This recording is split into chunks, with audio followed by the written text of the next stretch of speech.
आकाशवाणी लखनऊ से प्रस्तुत हैं प्रादेशिक समाचार।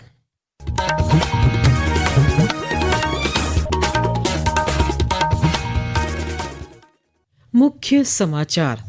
प्रदेश भर में नई ई-पॉस आधारित कोटेदार कमीशन प्रणाली का हुआ शुभारंभ। उचित दर विक्रेताओं के लाभांश को बढ़ाकर किया गया 125 रुपये प्रति क्विंटल। मुख्यमंत्री योगी आदित्यनाथ ने नागपंचमी पर गोरखनाथ मंदिर परिसर में 2 दिवसीय प्रदेश स्तरीय कुश्ती प्रतियोगिता के विजेताओं को किया पुरस्कृत। युवा शक्ति को सही राह दिखाने के लिए खेल संस्कृति को आगे बढ़ाए जाने पर दिया बल। भारतीय जनता पार्टी के नए राष्ट्रीय पदाधिकारियों के नामों की गई घोषणा। प्रदेश से 8 पदाधिकारियों को मिली नई जिम्मेदारी। और प्रदेश के अधिकांश जिलों में मौसम विभाग ने कल भारी बारिश का अलर्ट किया जारी। नदियों का जलस्तर बढ़ने से वाराणसी और चित्रकूट में प्रशासन ने बढ़ाई निगरानी। नमस्कार, प्रदेश के समाचारों के साथ मैं मनीषा पाठक।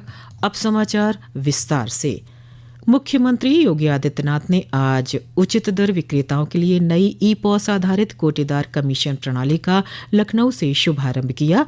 इस अवसर पर आयोजित कार्यक्रम को संबोधित करते हुए मुख्यमंत्री ने कहा कि सरकार ने उचित दर विक्रेताओं के लाभांश को 90 रुपये से बढ़ाकर 125 रुपये प्रति क्विंटल कर दिया है। उन्होंने कहा कि पिछले 9 साल में सरकार ने प्रदेश खाद्य वितरण प्रणाली की खामियों को दूर करने का काम किया है। उन्होंने बताया कि प्रधानमंत्री नरेंद्र मोदी के आदेश पर उचित मूल्य विक्रेताओं से जुड़ी दुकानों को अन्नपूर्णा भवन के रूप में निर्मित किया जा रहा है, जहां दुकान और वेयर हाउस की सुविधा दी जाएगी। आप सभी अपने यहां अन्नपूर्णा भवनों के निर्माण की कार्रवाई को तेजी के साथ आगे बढ़वाई। धनराशि का आवंटन सरकार आपको करेगी। राशन वितरण का काम तो आप 1 सप्ताह 10 दिन कर लेंगे। 20 दिन आप उस वेयर हाउस का उपयोग अन्य कार्यों के लिए भी कर सकते हैं। अतिरिक्त इनकम उससे भी कमा सकते हैं। 1 डिस्ट्रिक्ट 1 प्रोडक्ट से जुड़े हुए उत्पाद भी अगर हम वहां रखेंगे, उस पर्व और त्योहार में अगर हम स्थानीय उत्पाद को भी प्रायोरिटी देते हैं, हमारा जो स्थानीय कारीगर, स्थानीय हस्तशिल्पी उससे प्रोत्साहित होगा। उसके माध्यम से हम भारत की अर्थव्यवस्था को मजबूती प्रदान करेंगे। मुख्यमंत्री के कार्यक्रम का कन्नौज, बलरामपुर, कौशाम्बी, गोरखपुर, सुल्तानपुर, चित्रकूट, कानपुर देहात और बदायूं सहित विभिन्न जिलों में सीधा प्रसारण किया गया। कोटेदारों में लाभांश बढ़ाए जाने की घोषणा के बाद उत्साह देखा गया। मुख्यमंत्री योगी आदित्यनाथ आज गोरखपुर के गोरखनाथ मंदिर परिसर में नागपंचमी के अवसर पर खेल विभाग और जिला कुश्ती संघ की ओर से आयोजित 2 दिवसीय प्रदेश स्तरीय सीनियर प्राइज मनी पुरुष कुश्ती प्रतियोगिता के समापन समारोह में शामिल हुए और विजेता खिलाड़ियों को पुरस्कार प्रदान किए। कार्यक्रम को संबोधित करते हुए मुख्यमंत्री ने कहा कि केंद्र और प्रदेश सरकार द्वारा विभिन्न खेल प्रतियोगिताओं के माध्यम से युवाओं को प्रोत्साहित किया जा रहा है। उन्होंने बताया कि युवा शक्ति को सही राह दिखाने के लिए सरकार की खेल संस्कृति को सकारात्मक सोच के साथ आगे बढ़ाए जाने की आवश्यकता है। उद्यान कृषि विपणन राज्य मंत्री दिनेश प्रताप सिंह ने लखनऊ में योजनाओं के सफल और पारदर्शी क्रियान्वयन के लिए नव विकसित ऑनलाइन पोर्टल potato.up-horticulture.in का शुभारंभ किया। इस अवसर पर उन्होंने बताया कि प्रदेश सरकार ने आलू उत्पादक किसानों के लाभ के लिए 3 नई योजनाएं शुरू की हैं, जिनमें 1000 करोड़ रुपए का भामाशाह भाव स्थिरता कोष, भंडारण शुल्क में छूट और आलू के बीज पर छूट शामिल है। राज्य में भामाशाह भावांतर योजना का हम शुभारंभ कर रहे हैं, जिसमें 1000 करोड़ का प्राविधान उत्तर प्रदेश सरकार के द्वारा किया गया है। निर्धारित लागत मूल्य का जो अंतर होगा, उसका 25% अनुदान राज्य के किसानों के खाते में डीबीटी के माध्यम से अंतरित हो जाएगी। जो आलू किसानों के द्वारा अपना आलू शीत गृहों में भंडारित किया गया है, उसके किराए में 100 रुपए प्रति किलो के हिसाब के दर से राज्य सरकार उन्हें अनुदान डीबीटी के माध्यम से देगी। उच्चतम न्यायालय ने लोकसभा में नेता प्रतिपक्ष राहुल गांधी को राहत देते हुए आज इलाहाबाद उच्च न्यायालय से कहा है कि वो कांग्रेस नेता के खिलाफ आय के ज्ञात स्रोतों से अधिक संपत्ति के मामले में कार्रवाई न करे।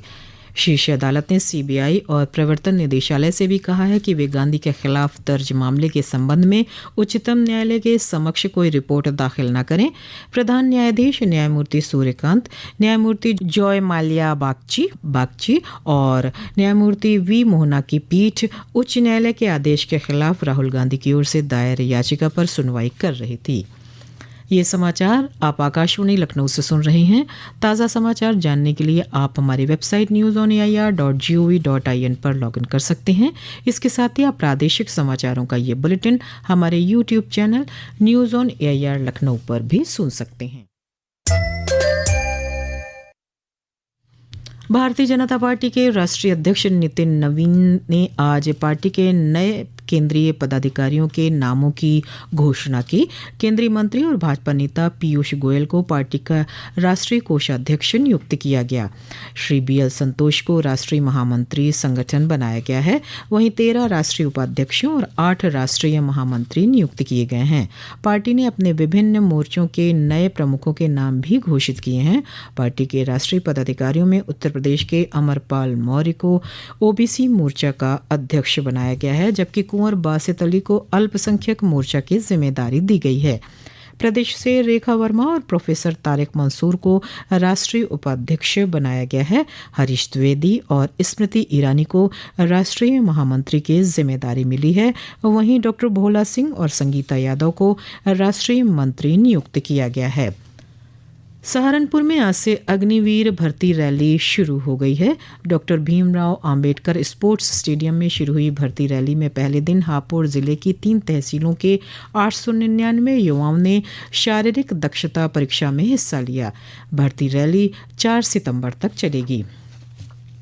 नागपंचमी का पर्व आज प्रदेश भर में पारंपरिक तरीके से श्रद्धा और हर्षोल्लास के साथ मनाया जा रहा है। मुख्यमंत्री योगी आदित्यनाथ ने इस अवसर पर प्रदेशवासियों को शुभकामनाएं दी। श्रावण मास के तीसरे सोमवार और नागपंचमी पर वाराणसी के श्री काशी विश्वनाथ धाम में दर्शन पूजन के लिए देश के विभिन्न हिस्सों से पहुंचे कांवड़ियों और श्रद्धालुओं का पुष्प वर्षा कर स्वागत किया गया। एक रिपोर्ट। पुष्प वर्षा से कांवड़ियों के चेहरे खिल उठे और वातावरण भक्तिमय हो गया। काशी विश्वनाथ मंदिर में श्रद्धालुओं ने बाबा विश्वनाथ का दर्शन पूजन किया। मार्कंडेय महादेव और महामृत्युंजय मंदिर में भी भक्तों की भारी भीड़ उमड़ी। श्रद्धालुओं ने शिवलिंग पर जलाभिषेक कर सुख समृद्धि की कामना की। नागपंचमी पर प्राचीन नागकुआं मंदिर कारकोटक वापी में भी आस्था का सैलाब उमड़ा। भक्तों ने नाग देवता और नागेश्वर महादेव का विधि विधान से पूजन किया। नागकुंड में दूध, जल और लावा अर्पित करने की परंपरा निभाई गई। मनीष सिंह, आकाशवाणी समाचार, वाराणसी। वहीं बाराबंकी, अमेठी और जौनपुर के मंदिरों में जलाभिषेक के लिए पहुंचे शिव भक्तों तथा कांवड़ियों पर भी हेलीकॉप्टर से पुष्प वर्षा कराई गई। अयोध्या में भी बड़ी संख्या में श्रद्धालुओं ने पवित्र सरयू नदी में आस्था की डुबकी लगाई और प्राचीन नागेश्वरनाथ मंदिर पहुंचकर भगवान भोलेनाथ का जलाभिषेक किया। वहीं लखनऊ, गोरखपुर, पीलीभीत, आगरा, अमरोहा, फर्रुखाबाद और जौनपुर में भी प्रमुख शिव मंदिरों में भक्तों ने जलाभिषेक किया। श्रद्धालुओं की भारी भीड़ को देखते हुए जिला प्रशासन द्वारा सुरक्षा और यातायात के व्यापक इंतजाम किए गए हैं। राजधानी लखनऊ समेत प्रदेश के कई जिलों में रुक रुक कर बारिश का सिलसिला जारी है। मौसम विभाग ने प्रदेश के अधिकांश जिलों में कल भी मध्यम से भारी बारिश होने की संभावना व्यक्त की है। मौसम वैज्ञानिक मोहम्मद दानिश ने बताया कि विभाग द्वारा इसके लिए अलर्ट जारी किया गया है।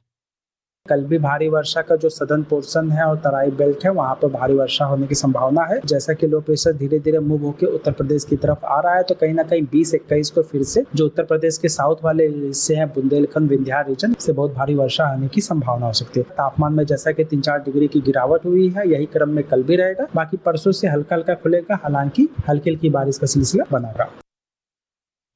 प्रदेश में लगातार हो रही बारिश और बैराजों से पानी छोड़े जाने के कारण कई जनपदों में बाढ़ के हालात हैं। वाराणसी में गंगा का बढ़ा हुआ जलस्तर घाटों के ऊपरी हिस्सों की ओर बढ़ रहा है, जिसको देखते हुए प्रशासन और सुरक्षा एजेंसियां अलर्ट मोड पर हैं। वहीं चित्रकूट में मंदाकिनी नदी खतरे के निशान को पार कर गई है। प्रशासन ने सुरक्षा के मद्देनजर रामघाट की ओर जाने वाले रास्ते को बंद कर दिया है। अंत में मुख्य समाचार एक बार फिर। प्रदेश भर में नई ई-पॉस आधारित कोटेदार कमीशन प्रणाली का हुआ शुभारंभ। उचित दर विक्रेताओं के लाभांश को बढ़ाकर किया गया 125 रुपये प्रति क्विंटल। मुख्यमंत्री योगी आदित्यनाथ ने नागपंचमी पर गोरखनाथ मंदिर परिसर में 2 दिवसीय प्रदेश स्तरीय कुश्ती प्रतियोगिता के विजेताओं को किया पुरस्कृत। युवा शक्ति को सही राह दिखाने के लिए खेल संस्कृति को आगे बढ़ाए जाने पर दिया बल। भारतीय जनता पार्टी के नए राष्ट्रीय पदाधिकारियों के नामों की गई घोषणा। प्रदेश से 8 पदाधिकारियों को मिली नई जिम्मेदारी। और प्रदेश के अधिकांश जिलों में मौसम विभाग ने कल भारी बारिश का अलर्ट किया जारी। नदियों का जलस्तर बढ़ने से वाराणसी और चित्रकूट में प्रशासन ने बढ़ाई निगरानी। इसी के साथ प्रादेशिक समाचारों का ये बुलेटिन समाप्त हुआ। अगला बुलेटिन रात 8 बजे FM पर प्रसारित किया जाएगा। नमस्कार।